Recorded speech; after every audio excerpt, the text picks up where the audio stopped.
Baby, hindi niya naman tinuloy ang gusto niya sabihin kaya tiningala ko siya at tinawakan ko ang kanang pisngi niya. Inihilig niya ang pisngi sa palad ko at tinawakan ng isang kamay niya ang kamay kong nasa pisngi niya. Ano bang gusto mong sabihin? David Jimenez, sabihin mo na. Pangako hindi ako magagalit. May nahon konturan at ngumiti ako sa kanya para ipaalam na hindi ako galit. Binuhat niya ako at inupo sa mesa.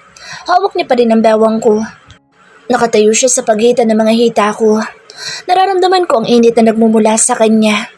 Mariin na naman ang pagkakatitig niya sa akin. Sabihin mo na love ang gusto mong sabihin. Hindi ako galit, promise. Makikinig ako. Napatulala siya at medyo nakaawa ang bibig niya na titig sa akin. Ikinulong ko ang mukha niya sa palad ko at mariin kong inangkin ang labi niya. Nang tumigil ako sa paghalik, mariin ko siyang tinitigan. Sasabihin mo na ba sa akin o hahalikan kita ulit? Bo, can you repeat what you said please? Ang alin? Yung sasabihin mo na ba sa akin o hahalikan kita? Alam ko naman na ang gusto niyang sabihin ko. Gusto ko lang siyang asarin. Baby, please. Ano ba kasi yun? Hindi ko napigilan ang mapangisi. Inalis niya isang kamay sa bewang ko at inilipat sa tuhod ko. Gumapang ang kamay niya mula sa tuhod ko paakyat sa binti ko. Ilang beses na nagtaas baba ang kamay niya. Sinasadya niyang hindi pa abutin sa mas mataas na bahagi ng binti ko para asarin ako. May nakakalokong ngisi siya sa labi. Love. Muli siyang natigilan na ikinangisi ko. Hindi ako makapaniwala sa itinawag sa akin ni Daisy. Paulit-ulit itong umaego sa isipan ko.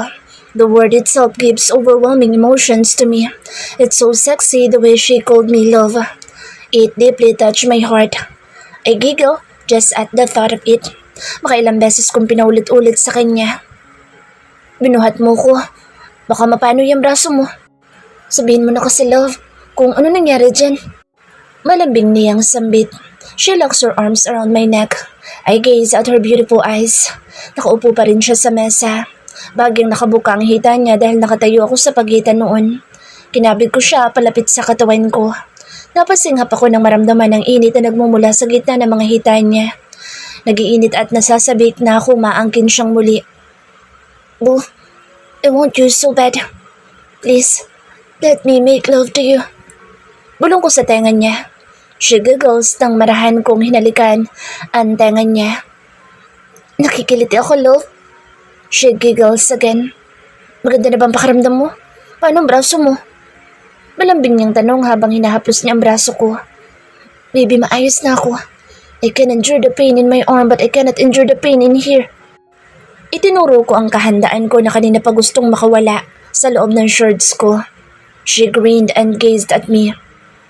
My baby wants me to? Ang daldal mo na love. Mamaya ka na Yumuko agad ako para maabot ang labi niya.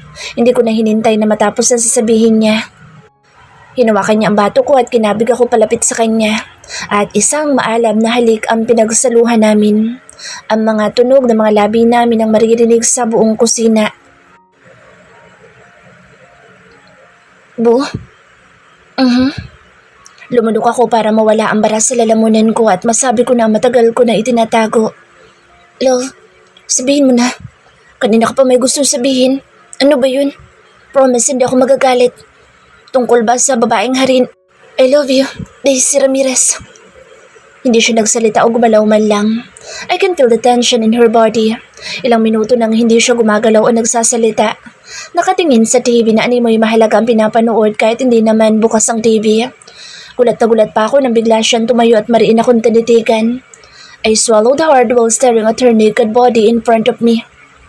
Bu, say something. Galit ka ba? Maghihintay ako kung kailan mo ko magagawang papapasukan sa puso mo, Bu. I know I'm older than you at marami ka pang pangarap. I'll wait for you, baby. I love you so much. Napayuko ako. Gusto kong takpan ang tenga ko.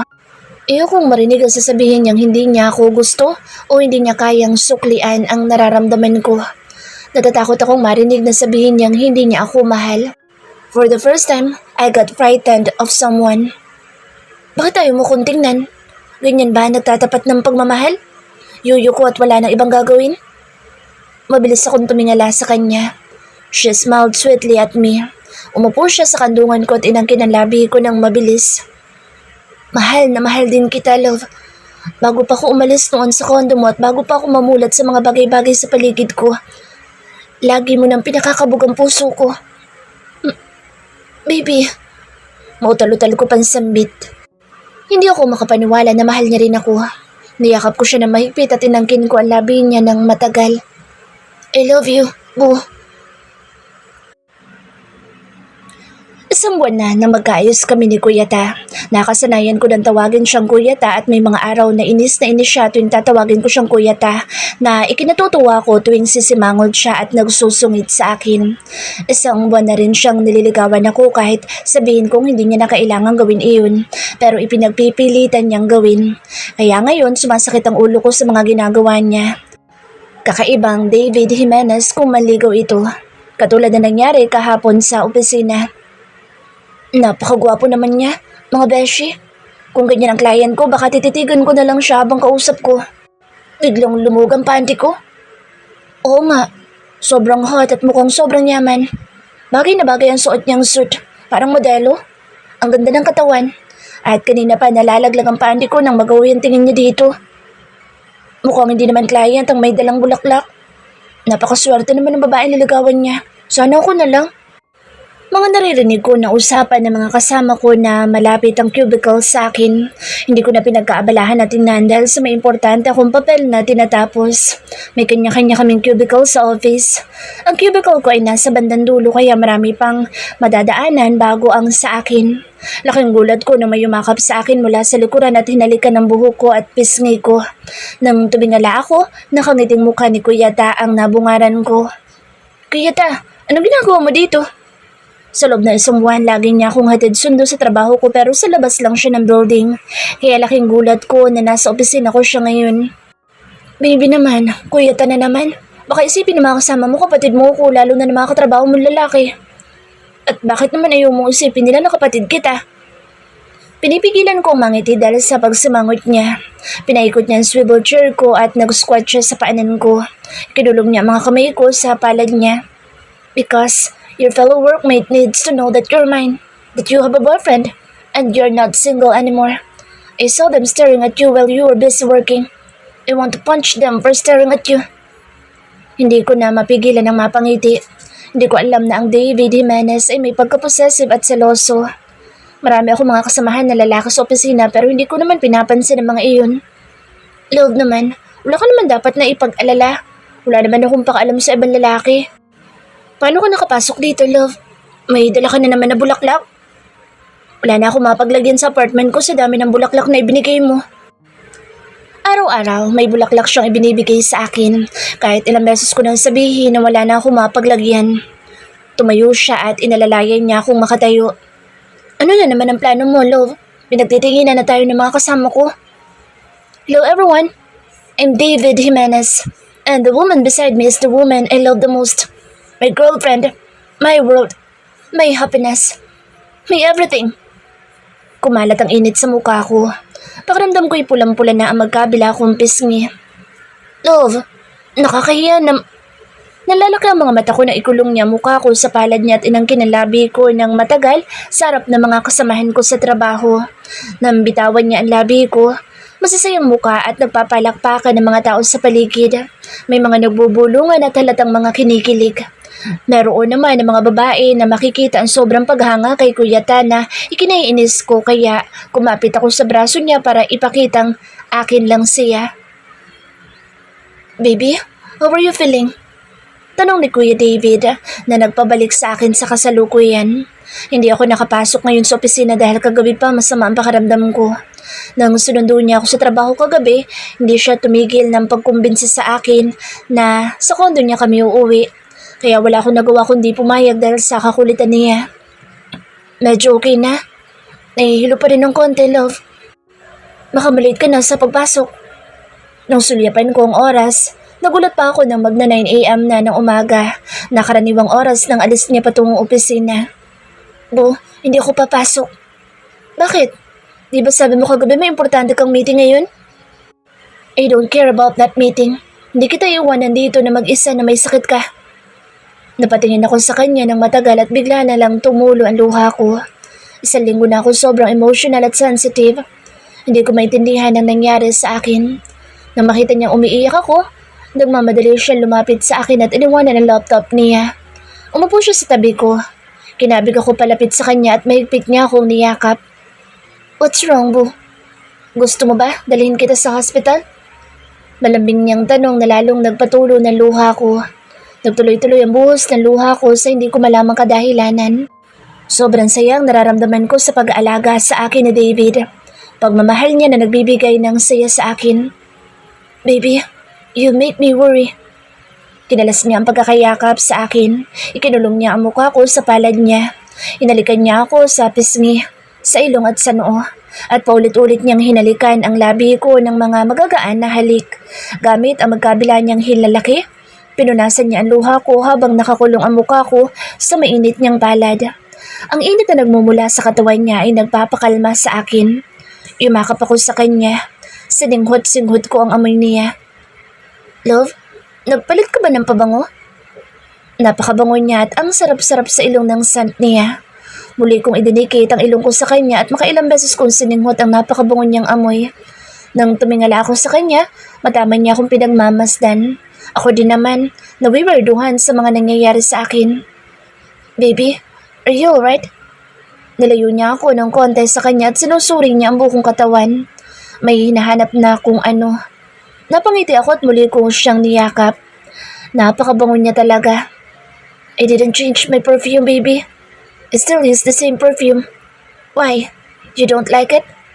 I can change it if you don't like my smell, boo. Muli ako napangiti sa tuloy-tuloy niyang salita na parang handa siyang gawin ang lahat anuman sambitin ko. Isinigsi ko palalo ang katawan ko sa katawan niya para lalo kong malanghap ang amoy niya at madama ko ang init na nagmumula sa katawan niya. Okay lang ako, love. Hindi mo naman kailangan magpalit ng pabango mo dahil lalo lang siyang ang sarap amoyin at sobrang bango niya na gustong-gusto ko. Love, nagugutom ako. Gusto kitang kainin. Piningala ko siya. Sunod-sunod ang paglunok na ginawa niya ng sanggiin ko ang nakabukol sa gitna ng mga hita niya na ikinatawa ko ng husto. Ibig ko sabihin, love, nagugutom na ako. Gusto kong kumain ng hotdog na mapula, mataba at mahaba. Yung may cheese sa loob. Please. Iniupo niya ako sa sofa at may pagmamadali siyang tumayo. Nagulat pa ako nang simulan niyang hubarin ang kanyang t-shirt, shorts at tanging panloob na pang ibaba na lang ang natira. Anong ginagawa mo, love? I thought you want this, baby. Sambit niya't ininuhuso niya ang kanyang kahabaan na nagpahalakak sa akin ng husto. Love naman, ang gusto ko yung hotdog na nakakain. Mabubusog ba ako dyan? Baka lalo lang akong manghina dyan. Malakas na tawa na namin ang maririnig sa buong kondo. I didn't know what was happening to Daisy. She's so emotional. She wants to eat the weird food. Gusto niya rin na laging nakayakap sa akin and she gets mad for no reason.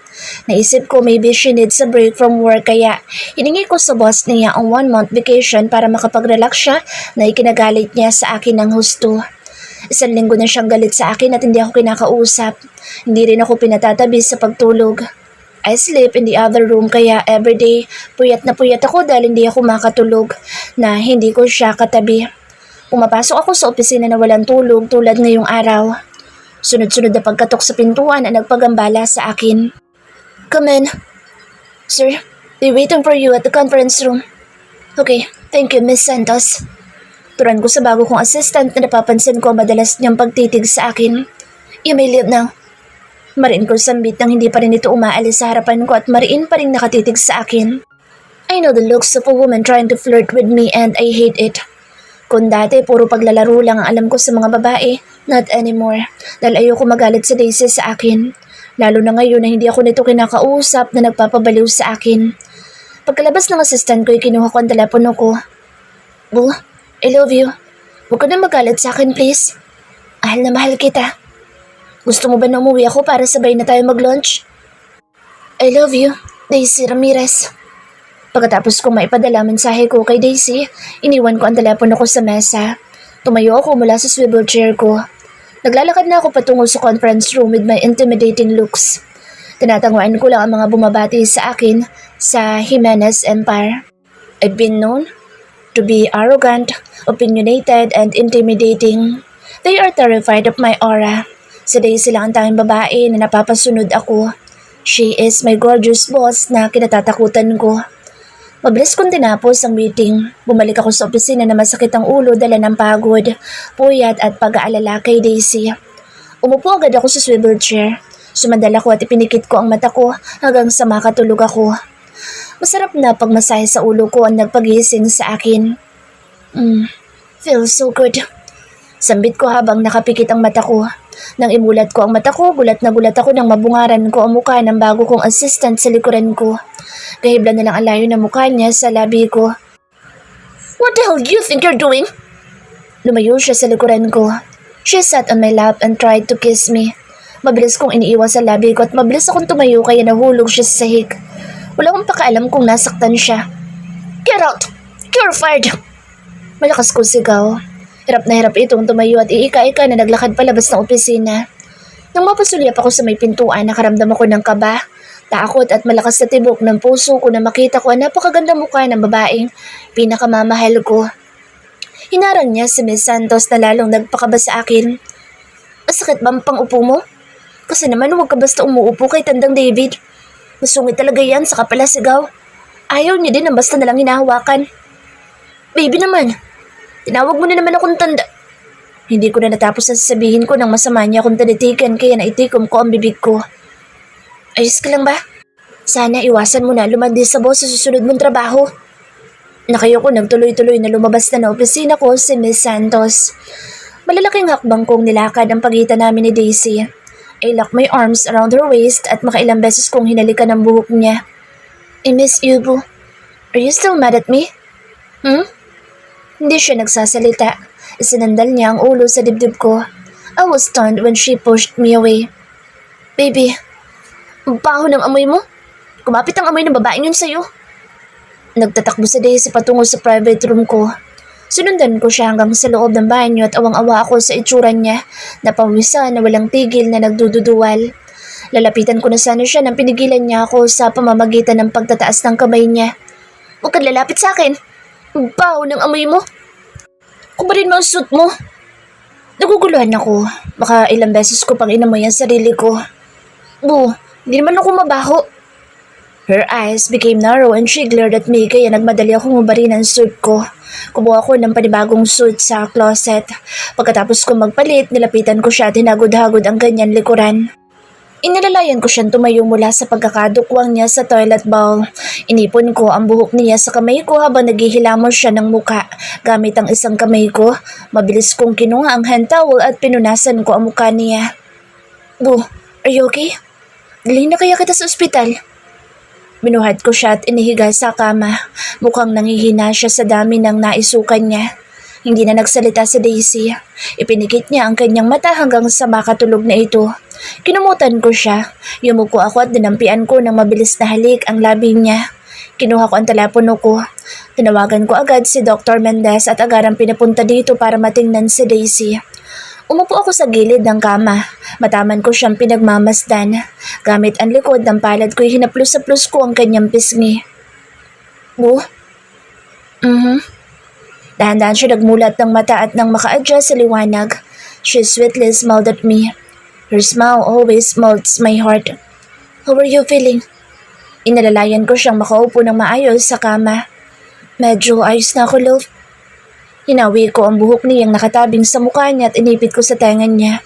Bigla niya akong hinila kaya napasubsob ako sa kanyang dibdib. Sunod kong narinig ang pagtawa niya.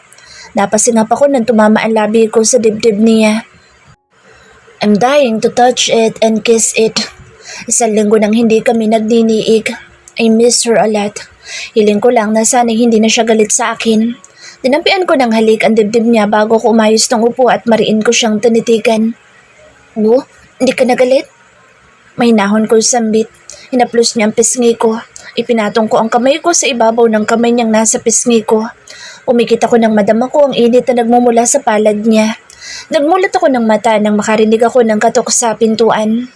Maybe that's Dr. Mendez. Mabilis kong hinalikan ang kanyang labi bago ako lumabas ng private room upang buksan ang pintuan. Bumungad sa akin ang seryosong mukha ni Dr. Mendez, ang kaibigan namin nila Justin. Salamat bro. Iginiya ko siya sa private room. Nang makapasok kami, wala si Daisy sa kama kaya bigla ko nakaramdam ng pag-aalala. Nang marinig ko na naman ang pagduduwal niya, tinakbo ko ang banyo. Pagkatapos ko siyang linisan ay binuhat ko siyang muli sa kama. Inayos ko ang pagkakaupo niya sa kama at hinarap ko si Dr. Mendez. I'm so worried. I think she's sick. She's been throwing up. Isang ngiti ang sumilay sa labi ni Dr. Mendez na ipinagtaka ko. Para makasiguro sa hinala ko, let me check her. Nang matapos niyang i-check si Daisy, isang matamis na ngiti ang muling sumilay sa labi ni Dr. Mendez. Congratulations to the both of you. She's pregnant. Here is the calling card of my friends Obikaini para mas matingnan siya. Napaawa ang bibig ko. I can't speak. I can't breathe. And my heart is racing rapidly. I'm so shocked about the news. She's what? Tanong kong muli. Gusto ko masiguro kung tama ang narinig ko. Gusto ko sumigaw sa tuwa na nararamdaman ko. Ang saya na nagsusumigaw sa buong pagkatao ko. Nang sulyapan ko si Daisy, nakaawang ang bibig niya. Katulad ko mukhang hindi rin siya makapaniwala na magkakaroon na kami ng baby. Lumapit ako kay Daisy at inangkin ko ang labi niyang nakaawang. Narinig ko na lang ang pagbukas at pagsara ng pintuan. Wala na akong pakialam sa ibang tao. Si Daisy at ang magiging anak namin ang pinakamalaga sa buhay ko ngayon. Pagkatapos ng isang maalab na halik, hinawakan ko ang ulo niya at pinagdikit ko ang noo naming dalawa. Hindi ko napigilan ang pagpatak ng luha ko. In my whole life, I have never cried. Nagsusumigaw ang saya na nararamdaman ko ngayon. I'm overwhelmed knowing that she is pregnant and carrying my child. The happiness I felt no words can describe. I love you so much, Boo. Inilayo ni Daisy ang mukha ko sa kanya at tinitigan ang mata ko at may pagmamadali na kinuha ang telepono niya at sinimulang kunan ako ng video na ipinagtaka ko. Bakas ang saya sa mukha niya habang kinukunan ako ng video. Boo, why are you taking video? Kasi umiiyak ka. First time kong nakita kang umiyak. Mabilis kong pinahid ang luha ko at kinabig ko siya palapit sa akin. Niyakap ko siya ng mahigpit. Kinuha ko ang telepono niya. Tinapos ko ang video. Inangkin kong muli ang labi niya ng mas mariin at may panggigigil habang ang kamay ko ay humahaplos sa katawan niya. Hinabol ko pa ang labi ni Daisy nang ilayo niya ito sa labi ko. Tinitigan niya ako at ikinulong ang mukha ko sa palad niya. Mahal na mahal kita, David Jimenez. I love you the most, Daisy Ramirez. Kuya ta, di ba sabi mo gagawin mo ang lahat para sa akin dahil buntis ako? Pangasar ko sa kanya. Nalaman namin na 1 buwan at 1 linggo na ang ipinagbubuntis ko. Pagkaalis ni Dr. Mendez kahapon sa opisina ay walang inaksayang oras sa David. Dinala niya agad ako sa ospital. Oo, Boo. That's my promise. You know me, pag nangako ako'y ginagawa ko. Bagay ako namangha kay David na hindi siya nagalit nang tawagin ko siya ng kuyata. Nawala ang ngisi ko. Pinagmamasdan ko ang bawat galaw niya. Abalang-abala ito sa pagbabasa ng hawak niyang papel. Nakasuot siya ng salamin sa mata. Panaka-naka ang pagkunot ng noon niya. May hawak siyang pen na ipinasusulat niya sa hawak niyang papel. Pagkatapos niyang basahin, sa pagkakaupo niya sa swivel chair sa harap ng mesa niya, kagalang-galang siyang tingnan at ibang-ibang aura niya. Nagsusumigaw ang katalinuhan at katanyagan niya. Ayaw niya akong iwan sa kondo kaya isinama niya ako sa opisina. Kahit makailang beses ko sinabi na ayos lang ako mag-isa sa kondo, ay hindi siya pumayag. Ilang beses niyang binanggit kagabi na mas mainam kung sa mansyon na kami titira dahil may makakasama ko tuwing nasa opisina siya at abala sa trabaho na ikinatuwa ko dahil makakasama ko na sina Ate Ami at Malu. Nakakalungkot lang na wala na ang Lola Carmen ko. Kakaiba ang David Jimenez na nakikita ko ngayon. Napagtanto ko kung gaano kataas ang estado niya sa buhay habang pinagmamasdan ko siya ngayon. Noon hindi ko alintana kung sino ang totoong David Jimenez habang magkasama kami. Noon na wala akong kaalam-alam at napaka-inosente ko sa lahat ng bagay ay hindi ko pinagtutuunan ng pansin kung sino at ano ang totoo niyang pagkatao. Ang alam ko lang noon ay makipagtalo sa kanya at salungatin ang lahat ng sambitin niya. Hindi ko akalain na gugustuhin niya ang katulad ko na malayo ang agwat ng estado ng buhay sa kanya. Maraming humahanga na babae sa kanya na kapareho ng antas niya sa buhay pero ako ang pinili niya. Ibang-iba ang oras niya sa harap ng ibang tao kaysa sa oras niya pag kaming dalawa lang ang magkasama. Habang naglalakad kami papasok sa lobby ng Jimenez Empire, nang dumating kami kanina, bahagi ako nagulat sa ipinapakita niyang oras sa harap ng mga empleyado niya. Seryosong-seryoso ang kanyang mukha at hindi ngumingiti. Kaya pala narinig ko noon na tinatawag siyang The Gold Billionaire. Namangha ako kung paano siya makipag-usap sa mga nasasakupan niya at mga katulad niyang nasa mataas na estado ang buhay. Malayong-malayo ang David na nakakasama ko sa kondo kaysa sa David na nasa Jimenez Empire. Bigla nag-init ang mukha ko na lumingon siya at mahuli niya akong nakatitig sa kanya. Inalis niya ang salamin sa mata niya. Ibinaba niya ito sa mesa kasama ng pen. Tumayo siya mula sa swivel chair niya at naglakad patungo sa akin na hindi pinuputol ang pagkakatitig sa mata ko.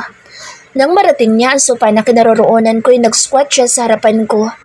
Ikinulong niya mukha ko sa mainit niyang palad. Mabilis niyang sinakop ang labi ko at nang tumigil sa paghalik sa labi ko ay makailang beses niya ring hinalikan ang likod ng palad ko. Nang matapos sa paulit-ulit na paghalik sa likod ng palad ko ay ibinaba niya ito sa kandungan ko at pinatong niya ang mainit niyang palad. You need anything, boo? Umiling ako at ngumiti sa kanya. Ang pag-aalaga at pagmamahal niya ang tanging kailangan ko. Mahal na mahal ko siya ng higit pa sa anumang bagay dito sa mundo. Wala akong pakaalam sa estado at sa yaman niya. Siya lang ang kailangan ko. Ang lalaki mamahalin ko habang buhay. Hindi ko na naman napigilan ang pagpatak ng luha ko. Sobrang iyakin ko dala siguro ng pagbubuntis ko.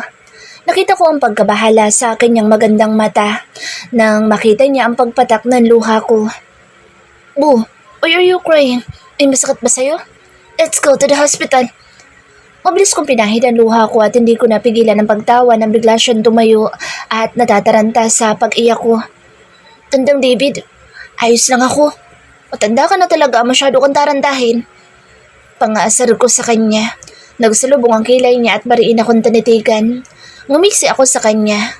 Pinagmasdan ko ang magkasalubong niya ng kilay. Ang labi niya, ang ilong niyang napakatangos. Nitong mga nakaraang araw, gustong-gusto kong pagmasdan ang mukha niya. Lalo siyang nagiging gwapo sa paningin ko. Nangunot ang noo niya habang pinagmamasdan niya ako. Ilang minuto na kaming nakatingin lang sa isa't isa. Nakatayo siya sa harapan ko. Nakalagay ang kamay niya sa bulsa ng pantalon niya. May sumisilay ng ngiti sa labi niya habang hinahagod ako ng tingin. Nawala ang pagsasalubong ng kilay niya. Napalitan ng malapad ng ngisi niya at muling hinagod ng tingin ang buo kong katawan. Sa uri ng tingin niya, alam ko kung ano ang iniisip niya. Yan na naman ang mga tingin mo na ganyan. Umalik ka na sa trabaho mo, kuya ta. Lalabas lang ako. Bibili ako ng makakain sa cafeteria. Gusto kong kumain ng ice cream, french fries, saka manggang hilaw. Bigla akong natakam kaya may pagmamadali akong tumayo. Hahanapin ko na lang ang cafeteria dito sa building. Nakaisang hakbang na ako nang pumulupot ang kamay niya sa bewang ko. Where do you think you're going? Pinihit niya ako paharap sa kanya at muling yumakap sa bewang ko. Maghahanap ako ng ice cream, french fries at mangga. Gustong-gusto ko kumain nun. Sambit ko at napasimangot ako. Inabot niya ang labi ko at inangkin ng mabilis. Love, ikaw na lang bumili. Paglalambing ko sa kanya at pinagsalikop ko ang mga kamay ko sa batok niya. Mag-uutos na lang ako, baby. Sinimangutan ko siya at bumalik ako sa sofa na kinauupan ko kanina. Nakaramdam ako ng sobrang pagkainis sa hindi ko malamang kadahilanan. Hindi ko kakainin yun pag hindi ko bumili. Sambit ko. Umalukip-kip ako sa pinakadulo ng sofa. Hindi ko na siya muling tiningnan pa. Sumunod siya sa akin. Umupo siya sa tabi ko at niyakap niya ako. Wait for me here. Maghahanap ako ng mga gusto mong kainin. Look at me, baby. Huwag ka na magalit. Tumingin ako sa kanya at yumakap ako sa kanya na mahigpit. Kuya ta, gusto ko mangga yung green at hilaw na hilaw. Gusto ko din ng ice cream na vanilla flavor. Saka french fries. Please? Okay, boo. Bibilin ko lahat ng gusto mo. I love you. Hinaplos-saplos niya ang buhok ko. Kinalas ko ang yakap niya at tumayo na ako at hinila ko siya patayo mula sa sofa. Hawak-hawak ko ang kamay niya hanggang sa pintuan ng opisina niya. Itinula ko siyang palabas. Lo, dalian mo ha. Gutom na ako. Hindi ko na siya hinintay na magsalita. Isinara ko ang pintuan at naglakad akong muli pabalik sa sopa na may malapad ng ngisi sa labi ko. Tandang David, ako naman ang boss ngayon. Hindi ko napigilan ang mapangisi sa kalokohan ko. Baby, kailangan natin pahirapan ng kontan daddy mo. Sambit ko habang hinihimas ko ang tiyan ko na impis pa. Nasasabik ako sa pagdating ng araw na mahahawakan ko na ang baby namin ni Kuya Ta. Nalimpungatan ako sa may init na haplos sa katawan ko. Nakangiting mukha ni Daisy ang nabungaran ko. Nang sulyapan ko ang wall clock, it's 2 o'clock a.m. 2 linggo na ang nakakaraan simula na lumipat kami sa mansyon dahil ayaw ko siyang iwanan na mag-isa sa kondo. Hirap na hirap ito sa paglilihi. Every morning she spent in the bathroom throwing up kaya awang-awa ako sa kanya. If I could take what she's going through, I would. Why are you up so early? Hirap na hirap akong imulat ang mata ko dahil kakatulog ko lang. 1 oras pa lang ang nakakaraan. Nagtataka ako kung bakit gising na gising pa ito. The way she smiled, I knew what she wanted. Muli kong ipinikit ang mata ko habang pinapakinggan ko si Daisy. Masakit ang ulo ko sa kakulangan ng tulog. Ilang gabi nang maraming hinihingi si Daisy na pagkain kahit madaling araw. Gumigising ito. Kuya Ta, gusto kong kumain ng ice cream. Strawberry flavor, saka french fries, saka buko. Simula nang malaman kong buntis si Daisy, nahayaan ko kung ano man ang itawag nito sa akin. Hindi ko magawang magreklamo sa mga hinihingi nito. I remember when Justin and Charles talk about their wives' weird cravings when they were pregnant. Baby, you still have leftover french fries. You want me to hit it? There is ice cream in the fridge. Tugon ko habang nakapikit ang mata. Inihiling ko na pumayag ito na kainin ang nasa fridge dahil 2 a.m. na. Baka abutin na naman ako ng umaga kakahanap ng gusto nitong kainin. I didn't know that it's so hard to take care of a pregnant woman. Tinatawanan ko pa noon sila Justin tuwing nagkukwento tungkol sa pagbubuntis ng asawa nila. Ngayon na nararanasan ko, gusto kong pagtawanan ng sarili ko. I love Daisy so much kaya lahat gagawin ko para sa kanya.